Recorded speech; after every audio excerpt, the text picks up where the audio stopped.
L'enfant né la nuit de l'éclipse que l'on voulait tuer est devenu le sauveur du village. Cote 0. Quand la vieille maman Esongo a prononcé ces mots, personne dans la pièce n'a osé respirer. Pas même le père de l'enfant, qui tenait encore le cordon ombilical entre ses doigts tremblants. Avant de continuer cette histoire incroyable, abonne-toi à cette chaîne, active la cloche de notification et laisse un like. Tu ne vas pas croire ce qui va se passer. Cette nuit-là, dans le petit village de Mbanjok, à 60 km de Yaoundé, la lune avait disparu. Les anciens disaient que c'était un signe. Une éclipse totale, la nuit du solstice. Les chiens hurlaient, les coqs chantaient à minuit, comme si le monde avait perdu la notion du temps. Et c'est exactement à ce moment-là qu'Adama avait commencé à crier. Adama Ngo-Biong avait 23 ans. Elle était arrivée à Mbanjok 5 ans plus tôt, quand elle avait épousé Étienne Biong, le fils aîné de la famille la plus respectée du village. Respectée, oui, mais pas pour les bonnes raisons. La famille Biong possédait 40 hectares de terre cacaoyère, 3 maisons en dur, un moulin à maïs et une réputation qui faisait trembler tout le quartier. Quand Adama était arrivée comme jeune mariée, elle ne pesait que 50 kilos, avec ses petites tresses collées et son sourire timide. Sa dot avait été modeste. Son père, un simple pêcheur de Kribi, avait donné ce qu'il pouvait. 2 chèvres, 3 pagnes et 100 000 francs CFA empruntés à un cousin. Mais Adama avait quelque chose que l'argent ne pouvait pas acheter. Elle avait des mains qui savaient travailler. Dès le premier mois, elle se levait à 4 heures du matin. Elle balayait la cour. Elle préparait le feu. Elle pilait le manioc pour le repas de midi. Elle lavait le linge de toute la famille. Pas seulement celui d'Étienne, non. Celui de maman Esongo, la belle-mère. Celui de Pauline, la belle-sœur. Celui de leurs 3 enfants. Celui du vieux papa Biong, qui ne pouvait plus marcher depuis son accident de moto.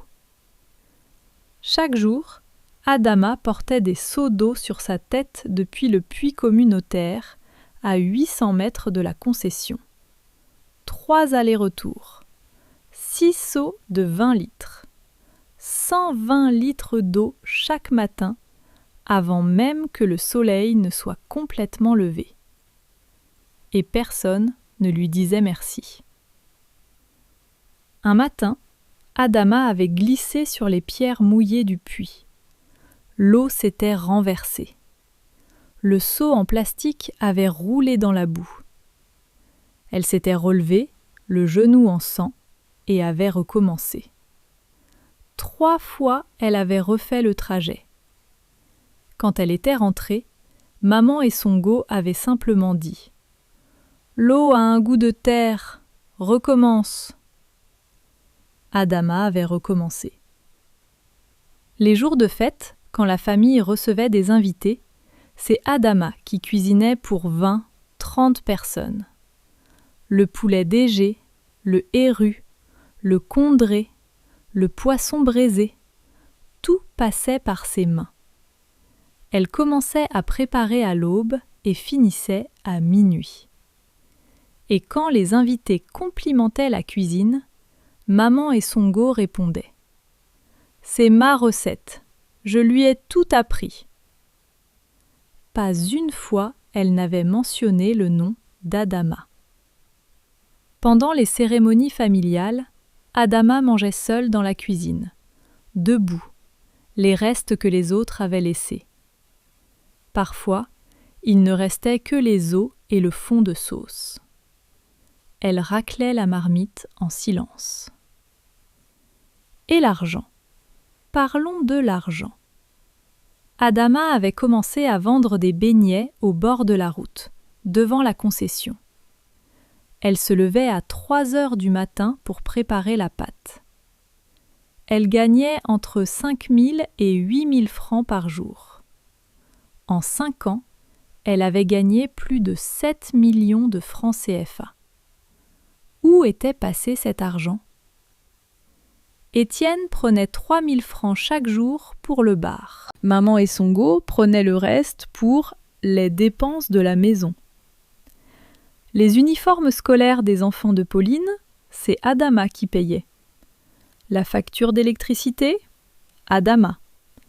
Les médicaments de Papa Biong, Adama. La dîme de l'église, Adama. 7 millions de francs en 5 ans. Et Adama n'avait même pas une paire de chaussures fermées. Maman Essongo la regardait faire avec des yeux froids, assise sur sa chaise en plastique, son téléphone à la main, envoyant des messages vocaux dans le groupe WhatsApp des femmes de l'église. « Quat 4 » disait-elle à ses amis. « Quat 5 » Adama entendait tout. Les murs en terre battue de la cuisine ne cachaient rien. Mais elle ne disait rien. Elle serrait les dents. Elle essuyait ses larmes avec le dos de sa main poussiéreuse. Et elle continuait à travailler. Étienne, lui, avait changé. Pendant les fiançailles, il lui envoyait des messages doux. « Quat 6 » il l'appelait. « Quand tu seras ma femme, tu ne manqueras de rien. » Il lui avait promis un téléphone neuf, des chaussures à talons et une boutique au marché central. Rien de tout cela n'était venu.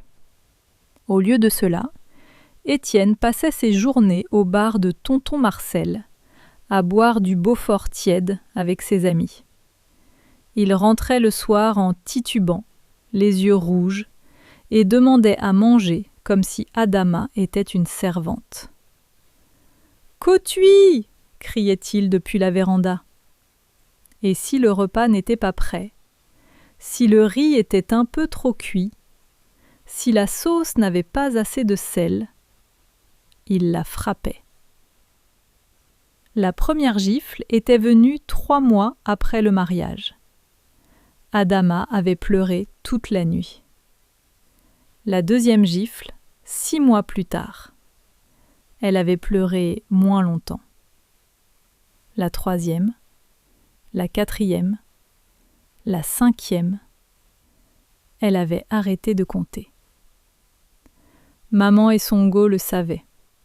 Tout le village le savait. Mais personne ne disait rien. « Côte 9 » disait la vieille tante Régine en haussant les épaules. « Tirez bas, côte tirez bas 10, tirez bas, tirez bas, tirez bas. Être patiente. » C'est ce qu'Adama faisait. Elle était patiente quand Étienne prenait les 300 000 francs qu'elle gagnait en vendant des beignets au marché pour les dépenser au bar. Elle était patiente quand maman Essongo lui interdisait de manger à la même table que la famille. Elle était patiente quand Pauline, la belle-sœur, portait les pagnes qu'Adama avait achetés avec son propre argent, sans même demander. 5 ans. 5 longues années de patience. Et puis, cette nuit-là, la nuit de l'éclipse, Adama avait accouché. Mais ce qu'Adama ignorait, c'est que la vie lui préparait quelque chose d'inattendu. L'accouchement avait été difficile. 20 heures de travail. Pas d'hôpital. Maman Essongo avait refusé de payer les frais. « Côte 11 » avait-elle dit. « Côte 12 » Alors, Adama avait accouché dans la petite chambre du fond, sur un matelas posé à même le sol, avec pour seule aide la vieille Maha Ndongo, l'accoucheuse traditionnelle du village. L'enfant était né à minuit pile. Une fille. Et à l'instant exact où le bébé avait poussé son premier cri, un cri puissant, profond, qui avait résonné dans toute la concession, la lune avait complètement disparu du ciel. L'éclipse totale. Les femmes présentes s'étaient regardées avec terreur. Maan Dongo avait lâché le bébé comme s'il brûlait. Avait-elle crié ? En quelques minutes, la nouvelle avait traversé le village comme un feu de brousse. Les téléphones sonnaient. Les messages WhatsApp circulaient. Et maman et Songo, qui avaient attendu ce moment depuis des années, un prétexte, n'importe lequel, pour chasser Adama, avaient souri dans l'obscurité. C'est elle qui avait convoqué le conseil des anciens à 3 heures du matin. C'est elle qui avait fait venir le vieux Nkukuma, le guérisseur, celui que tout le monde craignait. C'est elle qui avait prononcé les mots terribles. Si cet enfant voit le lever du soleil, c'est tout le village qui périra. Tuez-le avant l'aube. Étienne se tenait dans un coin de la pièce. Il avait bu. Ses yeux étaient vitreux. Il regardait sa mère, puis il regardait le sol. Il n'a rien dit. Pas un mot pour défendre sa femme. Pas un mot pour protéger sa fille. Adama, couché sur son matelas, le corps brisé par l'accouchement, le sang encore frais entre ses cuisses, serrait le bébé contre sa poitrine. Elle sentait le petit cœur battre contre le sien. Rapide, fragile, vivant. « Personne ne touchera à mon enfant », a-t-elle dit. Sa voix était faible, mais ses yeux brûlaient. Maman et Songo a ri. Un rire sec, sans joie. « Tu penses que tu as le choix, petite ? Ici, c'est ma maison. Ce sont mes terres. Et si les anciens disent que cet enfant doit mourir, il mourra. » Le vieux Nkukuma a hoché la tête. La tradition est claire. Un enfant né sous l'éclipse porte la malédiction. Si nous le gardons, les récoltes mourront. Les femmes deviendront stériles. Les hommes tomberont malades. Adama les regardait, l'un après l'autre. Son mari qui ne disait rien, sa belle-mère qui souriait, le guérisseur qui parlait de malédiction, les anciens qui hochaient la tête, et dans ses bras, le bébé dormait, paisible, innocent. C'est à ce moment-là qu'Adama a compris. Elle a compris que dans cette maison, dans ce village, elle n'avait jamais été une épouse. Elle n'avait jamais été une belle-fille. Elle avait été une esclave. Et maintenant, il voulait tuer son enfant. Mais Adama n'a pas crié. Elle n'a pas supplié. Elle a fait quelque chose que personne n'attendait. Elle s'est levée. Avec le sang qui coulait encore le long de ses jambes, avec les douleurs qui déchiraient son ventre, avec le bébé pressé contre sa poitrine, elle s'est levée de ce matelas. Et elle est sortie dans la nuit. Et ce n'était que le début. Dehors, l'air était lourd, chaud. Il sentait la terre mouillée et le feu de bois.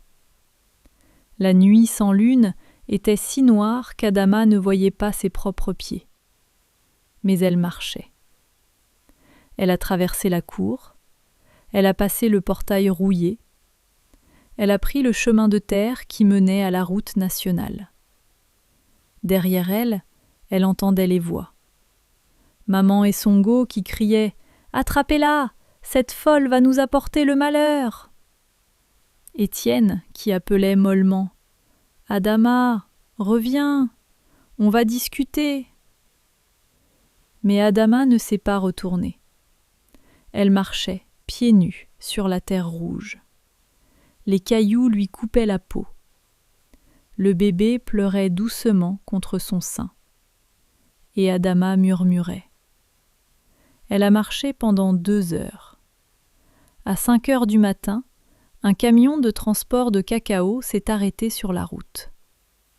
Le chauffeur, un homme de 50 ans avec une cicatrice sur la joue, a vu cette femme en pagne tachée de sang, pieds nus, un nouveau-né dans les bras. « Mama, qu'est-ce qui t'arrive » a-t-il demandé. Adama n'a pas expliqué. Elle a juste dit « Le chauffeur l'a regardé. Il a regardé le bébé. » Et sans poser d'autres questions, il a ouvert la portière. Quand le soleil s'est levé ce matin-là au-dessus de Mbandjok, Adama et sa fille étaient déjà loin. À Yaoundé, Adama n'avait rien. Pas d'argent, pas de téléphone, pas de vêtements de rechange, pas de famille. Rien. Le chauffeur du camion l'avait déposé devant l'hôpital central. Une infirmière l'avait prise en charge. Le bébé allait bien, petit mais en bonne santé. Une fille de 2,8 kg avec des yeux immenses et un cri qui remplissait toute la salle.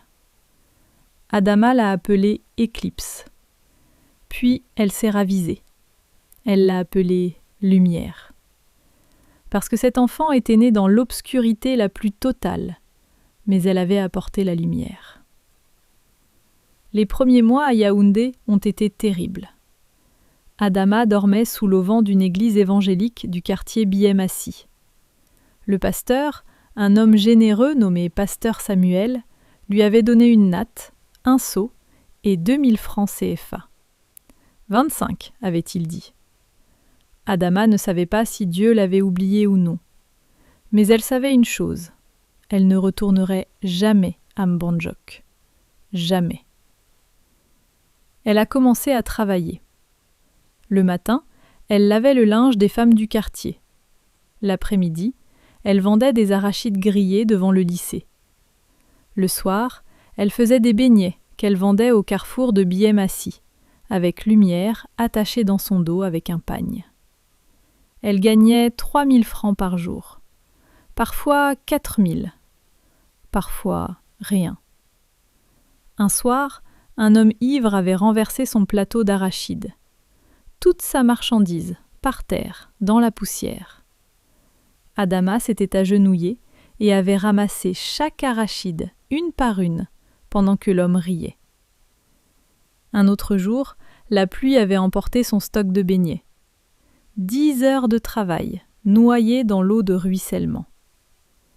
Adama avait regardé la rigole emporter sa farine, son huile, son argent. Elle avait serré Lumière contre elle, et elle avait attendu que la pluie s'arrête. La nuit, dans le petit espace sous l'auvent de l'église, les moustiques la dévoraient. Lumière pleurait. Adama chantait des berceuses en bassa, la langue de son père, pour la calmer. Elle ne dormait que 2 ou 3 heures par nuit. Un matin, elle avait trouvé un billet de 1000 francs dans la poche d'un vieux pantalon qu'une cliente lui avait donné pour laver. Elle l'avait rendu. La cliente, surprise, lui avait donné 5000 francs de pourboire. « Tu es honnête », avait-elle dit. « C'est rare. » C'est cette honnêteté qui allait ouvrir des portes qu'Adama ne soupçonnait même pas. Mais elle économisait chaque franc. Elle ne mangeait qu'une fois par jour, du riz blanc avec un peu d'huile de palme. Tout le reste allait dans une petite boîte en fer blanc qu'elle cachait sous sa natte. Mais la vérité allait bientôt éclater. Pendant ce temps, à Mbandjok, les choses avaient changé. Au début, maman et Songo avaient célébré. « Quat 28 » avait-elle dit à qui voulait l'entendre. « Cette fille de pêcheur n'était pas digne de mon fils. » Mais très vite, la réalité l'avait rattrapée.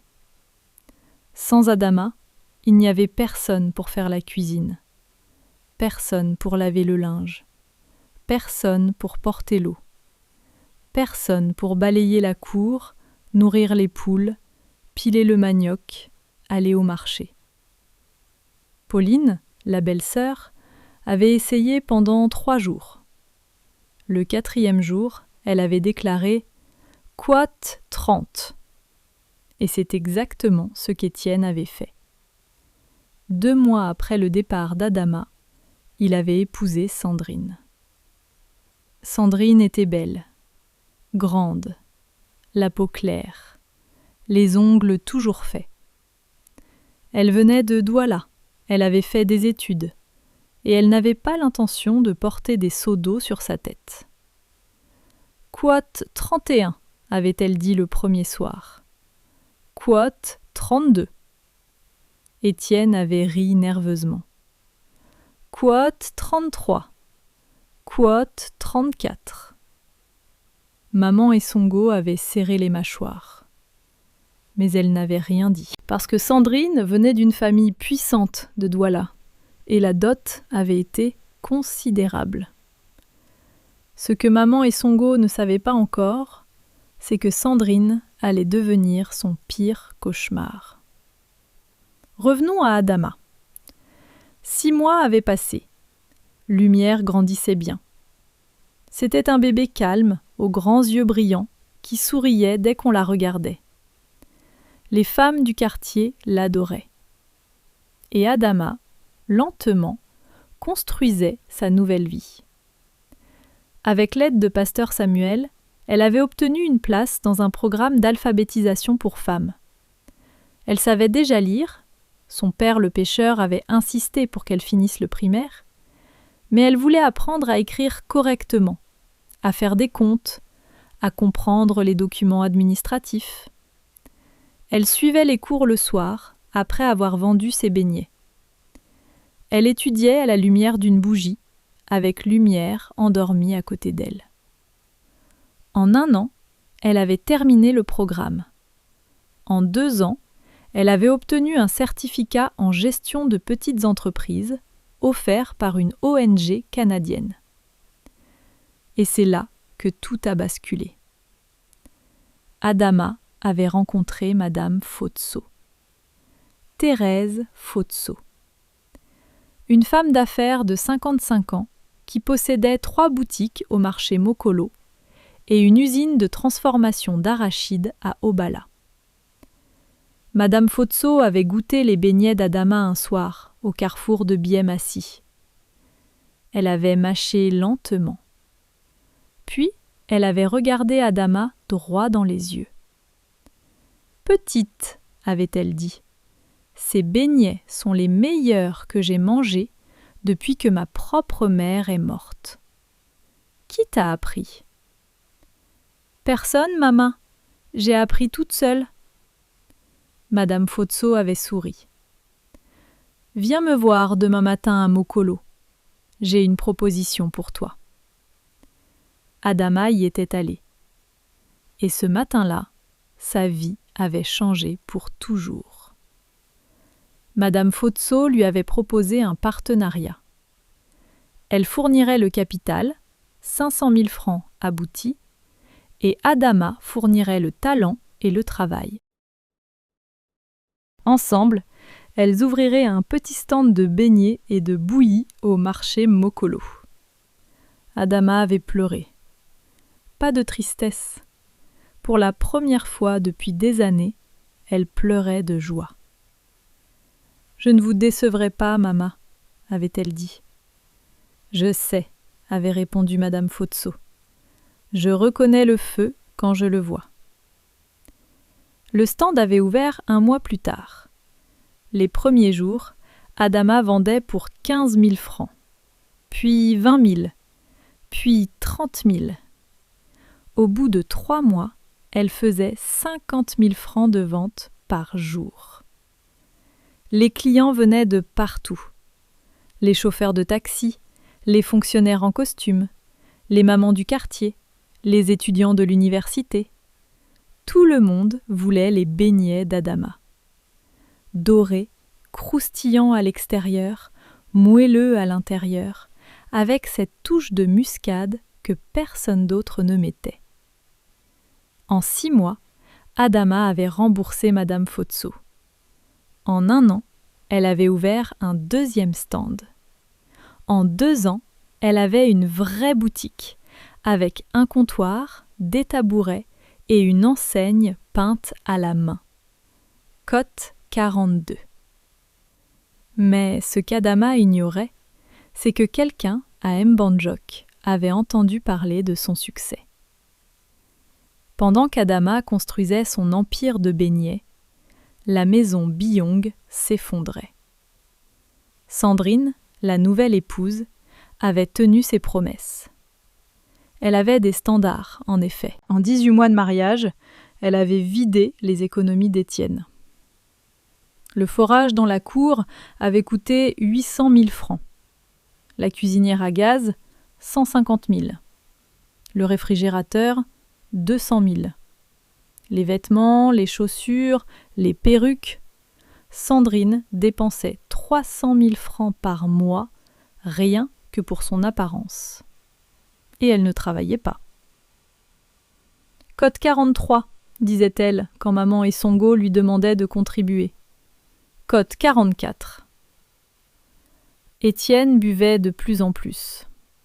Le bar de tonton Marcel était devenu sa deuxième maison. Les terres cacaoyères, mal entretenues depuis le départ d'Adama, car c'est elle qui supervisait les travailleurs saisonniers, produisaient de moins en moins. La première année sans Adama, la récolte avait baissé de 30%.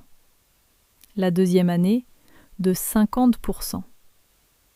Le moulin à maïs était tombé en panne, et personne n'avait l'argent pour le réparer. Papa Byong, le vieux patriarche, était mort 6 mois après le départ d'Adama. Certains disaient que c'était de chagrin. Adama était la seule qui prenait soin de lui, qui lavait ses plaies, qui lui donnait ses médicaments, qui s'asseyait à côté de lui le soir pour écouter ses histoires du temps colonial. Sans elle, il s'était laissé mourir. Maman et Songo avaient maigri. Son visage, autrefois rond et autoritaire, était devenu anguleux, marqué de rides profondes. Elle ne souriait plus. Elle passait ses journées à se disputer avec Sandrine, qui lui répondait avec un aplomb qu'Adama n'avait jamais eu. Cote 45. Et Sandrine n'était pas qu'exigeante. Elle était cruelle. Elle avait pris la chambre principale, celle de maman et Songo, et l'avait redécorée à son goût. Elle avait jeté les vieux meubles de la famille sans demander la permission. Elle avait interdit à maman et Songo d'entrer dans la cuisine après 18 heures. « Cote 46 », disait-elle. Un soir, maman et Songo avaient osé critiquer la cuisine de Sandrine. Un dolet trop salé, un plantain trop mou. Sandrine avait posé sa cuillère, l'avait regardé droit dans les yeux et avait dit « Si ma cuisine ne vous plaît pas, préparez la vôtre. Ou mieux, rappelez votre première belle-fille, celle que vous avez chassée comme un chien. » Maman et Songo avaient encaissé le coup en silence, exactement comme Adama avait encaissé pendant 5 ans. La nuit, seule dans sa petite chambre du fond, celle où Adama avait accouché, maman et Songo pleuraient. Elle pleurait comme elle n'avait jamais pleuré. Et pour la première fois de sa vie, elle comprenait. Elle comprenait ce que c'était que d'être humiliée dans sa propre maison. Elle comprenait ce que c'était que de manger les restes. Elle comprenait ce que c'était que de n'avoir aucun pouvoir. Mais il était trop tard pour comprendre. La karmique ironie était parfaite. Maman et Songo avaient chassé une belle-fille soumise et dévouée, et la vie lui avait envoyé une belle-fille qui la traitait exactement comme elle avait traité Adama. Mais la vie n'avait pas fini avec maman et Songo. Oh non, pas encore. 3 ans avaient passé. Lumière avait 3 ans. Elle marchait, elle parlait, Elle riait avec un éclat qui illuminait toute la cour de la petite maison qu'Adama louait maintenant à Bihem Assi.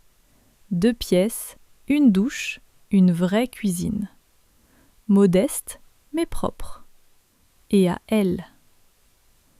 Adama avait maintenant 3 points de vente. Elle employait 7 femmes. Elle avait un compte bancaire avec 2 millions de francs CFA d'économie.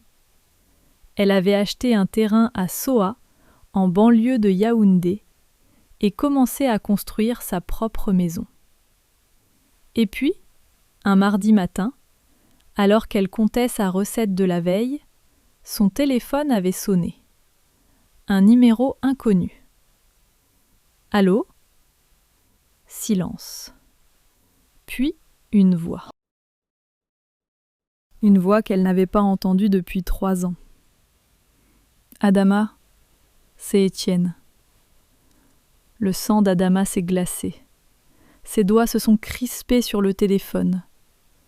Mais sa voix est restée calme. Qu'est-ce que tu veux ? Adama, il faut qu'on parle. Les choses ont changé. Ma mère est malade. Sandrine est partie. Les terres ne produisent plus rien. J'ai besoin de toi. Adama a fermé les yeux. Pendant un instant, un seul instant, elle a revu la cour de Mbandjok, les seaux d'eau sur sa tête, les gifles, les nuits à pleurer en silence, le matelas taché de sang. Les mots de maman et Songo, code 52, code 53, a-t-elle répété doucement. Code 54, code 55, l'a-t-elle coupé. Sa voix était douce, presque tendre. Tu m'as regardé saigner sur un matelas pendant que ta mère demandait la mort de notre enfant. Tu n'as rien dit, pas un mot. Et maintenant, tu me dis que tu as besoin de moi ? Silence à l'autre bout. Code 57. Elle a raccroché, et elle n'a plus jamais répondu à ce numéro. Mais cette histoire ne s'arrête pas là. Ce qui allait arriver ensuite a choqué tout le monde. 1 an plus tard, quelque chose d'extraordinaire s'est produit. Lumière avait 4 ans. Elle était inscrite à la maternelle du quartier, une petite école tenue par des sœurs catholiques. Et c'est là que tout le monde a commencé à remarquer quelque chose. Lumière n'était pas une enfant ordinaire. À 4 ans, elle savait déjà lire. Pas seulement des mots simples, des phrases entières. Elle comptait jusqu'à 1000. Elle dessinait des formes géométriques parfaites avec ses petits doigts. Les sœurs n'avaient jamais vu ça.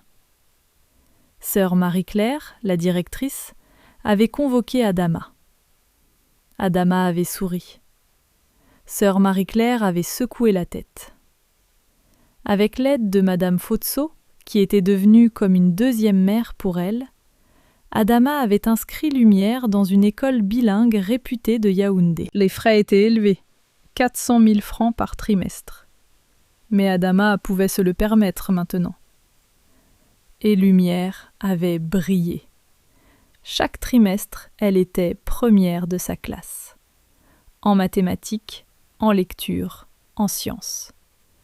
Les professeurs ne tarissaient pas d'éloges. « Quat 61 » disaient-ils tous. À 7 ans, Lumière avait été sélectionnée pour participer à un concours national de mathématiques pour enfants. Elle avait terminé 3e sur 2000 participants. À 10 ans, elle avait remporté le premier prix du concours de rédaction organisé par l'ambassade de France. Son texte, intitulé « La nuit où ma mère m'a sauvée », avait fait pleurer le jury. Le texte commençait ainsi. « Ma mère dit que je suis née dans le noir, que la lune avait disparu, que les gens avaient peur de moi. Mais ma mère, elle, n'a pas eu peur. Elle m'a prise dans ses bras et elle a marché dans la nuit. Elle a marché jusqu'à ce que le soleil se lève. Et depuis ce jour-là, elle n'a plus jamais cessé de marcher. Le jury avait lu ce texte à haute voix. La salle entière avait applaudi. L'ambassadeur lui-même avait serré la main de Lumière en disant « Adama, assise au fond de la salle, pleurait en silence. Des larmes de fierté, des larmes de gratitude, des larmes pour toutes ces nuits où elle avait douté, où elle avait eu peur, où elle avait failli abandonner. Et c'est ce texte qui avait tout changé. L'histoire de Lumière, l'enfant né pendant l'éclipse, condamné à mort par les anciens, sauvé par une mère courageuse, avait été publiée dans un journal de Yaoundé, puis reprise par un site d'information en ligne, puis partagée sur Facebook, puis sur Twitter, puis sur TikTok. En 2 semaines, l'histoire avait fait le tour du Cameroun. Les gens pleuraient en la lisant. Les femmes s'identifiaient à Adama. Les mères serraient leurs enfants plus fort. Les associations de défense des droits des femmes avaient contacté Adama pour témoigner. Et à Mbandjok, le village où tout avait commencé, la honte avait frappé comme un coup de tonnerre. Mais ce que le village de Mbandjok ignorait, c'est que la vie lui préparait quelque chose d'inattendu. Maman Essongo ne sortait plus de sa maison. Les gens la montraient du doigt au marché. Les fans de l'église chuchotaient sur son passage. Même le pasteur avait fait un sermon, sans la nommer directement bien sûr, sur -bas, quote -bas, 65-bas, Étienne avait perdu les terres cacaoyères. Une dette impayée auprès d'un créancier de Douala avait conduit à une saisie. Les 3 maisons en dur, 2 avaient été vendues pour payer les dettes. Le moulin à maïs, démonté et vendu pièce par pièce. La famille Biong, autrefois la plus puissante de Mbandjok, n'avait plus rien. Et le vieux Mkoukouma, le guérisseur qui avait déclaré « lumière maudite », il avait été humilié publiquement quand un journaliste de Yaoundé était venu enquêter sur l'histoire. Face à la caméra, il n'avait pas su expliquer sur quelle base il avait condamné un nouveau-né à mort. « Quote, savait-il bégayer ?» avait demandé le journaliste. Nkoukouma n'avait pas répondu. 5 ans après la nuit de l'éclipse, Adama est retournée à Mbandjok. Pas pour se venger, pas pour humilier qui que ce soit, pour autre chose. Elle est arrivée dans un 4x4 Toyota noir. Pas le sien, celui de Madame Fotso, qui avait insisté pour l'accompagner. Elle portait un boubou en basin bleu ciel, des sandales dorées et un petit sac en cuir. Lumière, 5 ans, marchait à côté d'elle, en robe blanche, ses tresses ornées de perles. Le village entier les regardait. Adama ne les regardait pas. Elle marchait droit vers la maison de maman Essongo. La vieille femme était assise sur sa chaise en plastique. La même chaise, mais plus décolorée, plus usée. Elle avait vieilli de 20 ans en 5. Ses cheveux étaient blancs. Ses mains tremblaient. Quand elle a vu Adama, ses yeux se sont écarquillés. Et quand elle a vu Lumière, cette petite fille qu'elle avait voulu tuer, elle a porté la main à sa bouche. Adama s'est assise en face d'elle, calmement, posément. Elle a sorti de son sac une enveloppe marron. Elle l'a posée sur la petite table entre elles. a-t-elle dit. Sa voix était calme, presque douce. Maman Esongo n'a pas bougé. Ensuite, il y a le certificat de naissance de Lumière, avec mon nom uniquement. J'ai fait les démarches nécessaires. Silence. Et enfin, Adama a marqué une pause. Il y a un chèque de 500 000 francs CFA pour les soins médicaux de Papa Biong, que la paix soit avec lui, et pour les frais médicaux que vous pourriez avoir. Parce que, malgré tout ce que vous m'avez fait, vous êtes une vieille femme malade, et je ne suis pas comme vous. Maman Esongo a regardé l'enveloppe. Puis elle a regardé Adama. Puis elle a regardé Lumière. Et pour la première fois, la grande maman Esongo, celle qui faisait trembler tout Mbandjok, a pleuré. 73, a-t-elle murmuré. Adama l'a regardée longtemps. Puis elle a dit « Le pardon, maman, je vous l'ai déjà donné. Il y a longtemps. Pas pour vous, pour moi. Parce que la colère est un bagage trop lourd pour une femme qui doit marcher loin. » Puis elle s'est levée, a pris la main de Lumière, et elle est sortie de cette maison pour la dernière fois. Mais la vie d'Adama ne s'est pas arrêtée à ce moment de dignité.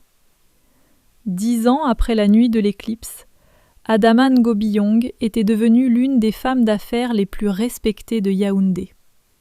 Son entreprise, les Délices de Lumière, comptait désormais 12 points de vente dans la capitale. Elle employait 43 femmes, toutes des femmes qui, comme elle, avaient connu la violence, l'abandon ou la pauvreté. Elle leur donnait un salaire, une formation et surtout une dignité. Elle avait construit sa maison à Soa. 4 chambres, un salon, une terrasse avec vue sur les collines, un jardin avec des manguiers et des avocatiers, un portail en fer forgé avec une inscription, 76. Elle avait acheté une voiture, une Toyota Corolla grise, d'occasion mais en bon état. Rien d'ostentatoire, ce n'était pas son style. Elle avait ouvert un compte d'épargne-études pour Lumière. 2 millions de francs CFA, qui attendaient le jour où sa fille partirait à l'université. Mais ce n'est pas tout. Adama avait créé quelque chose de plus grand qu'une entreprise. Elle avait créé une fondation, la Fondation Lumière. Une fondation qui aidait les femmes victimes de violences conjugales à reconstruire leur vie. Chaque année, la fondation accueillait 20 femmes. Elle leur offrait un logement temporaire, une formation professionnelle et un petit capital de démarrage. 100 000 francs CFA et 3 mois de formation en pâtisserie, couture ou coiffure. En 3 ans, la fondation avait aidé 60 femmes. 52 d'entre elles avaient lancé leur propre activité. 37 étaient devenues financièrement indépendantes. Adama ne faisait pas de bruit. Elle ne cherchait pas la célébrité. Mais un soir, la télévision nationale était venue filmer la remise des diplômes de la 3e promotion de la fondation. Adama avait pris la parole devant les caméras. Avait-elle dit. Le reportage avait été diffusé un dimanche soir. Le lundi matin, le téléphone d'Adama n'arrêtait pas de sonner. Des femmes de tout le Cameroun voulaient rejoindre la fondation. Des hommes d'affaires voulaient faire des dons. L'ambassade du Canada avait proposé un financement de 10 millions de francs CF. Adama avait pleuré. Encore. Décidément, cette femme qui ne pleurait jamais à Mbandjok ne pouvait plus s'arrêter de pleurer à Yaoundé. Mais c'étaient des larmes différentes. Et Lumière, oh Lumière. À 10 ans, elle était la fierté de son école. première de classe chaque année sans exception. Elle parlait français, anglais et le bassa que sa mère lui avait appris. Elle voulait devenir médecin. 79, disait-elle. Un jour, un journaliste avait demandé à Adama. Adama avait réfléchi longtemps. Puis elle avait souri. Et à Mbandjok ? Étienne vivait dans la dernière maison de la famille, celle qui n'avait pas été vendue. Il faisait des petits travaux pour les voisins. Il ne buvait plus, pas par vertu, mais parce qu'il n'avait plus les moyens. Il avait vieilli. Il avait maigri. Il parlait peu. Quand on lui demandait des nouvelles d'Adama, il baissait les yeux. 82, disait-il. Et c'est tout. Maman Essongo vivait chez Pauline, la fille, qui la traitait avec la même indifférence qu'elle avait toujours montrée à tout le monde. Maman Essongo mangeait ce qu'on lui donnait, dormait où on lui disait, et ne commandait plus personne. Le vieux Nkoukouma avait perdu toute crédibilité. Les jeunes du village se moquaient de lui. « L'enfant que tu voulais tuer est devenu la fierté du Cameroun, disait-il. C'est qui le maudit, maintenant ?» Et Lumière, l'enfant de l'éclipse, grandissait chaque jour. Chaque matin, quand le soleil se levait sur Yaoundé, Adama se tenait sur sa terrasse, une tasse de café à la main, et regardait sa fille partir à l'école. Le cartable sur le dos, les tresses bien faites, le sourire aux lèvres. Et chaque matin, Adama murmurait la même chose. Mes chers amis, cette histoire nous enseigne plusieurs leçons. Premièrement, ne laissez jamais les croyances des autres définir la valeur de votre enfant. Lumière n'était pas maudite. Elle était exceptionnelle. Les traditions ne sont belles que quand elles protègent les innocents. Quand elles menacent la vie d'un enfant, ce ne sont plus des traditions, ce sont des crimes. Deuxièmement, le courage d'une mère n'a pas de limite. Adama n'avait rien, pas d'argent, pas de famille, pas de toit. Mais elle avait 2 bras pour porter son enfant et 2 jambes pour marcher dans la nuit. Et ça a suffi. Troisièmement, la patience et la dignité sont des armes plus puissantes que la colère. Adama n'a pas crié, elle n'a pas insulté, elle n'a pas cherché la vengeance. Elle a simplement construit, pierre après pierre, beignet après beignet, une vie meilleure. Et le temps a fait le reste. Si cette histoire vous a touché, laissez un commentaire ci-dessous. Partagez-la avec une femme courageuse que vous connaissez. Abonnez-vous à cette chaîne pour ne pas manquer nos prochaines histoires.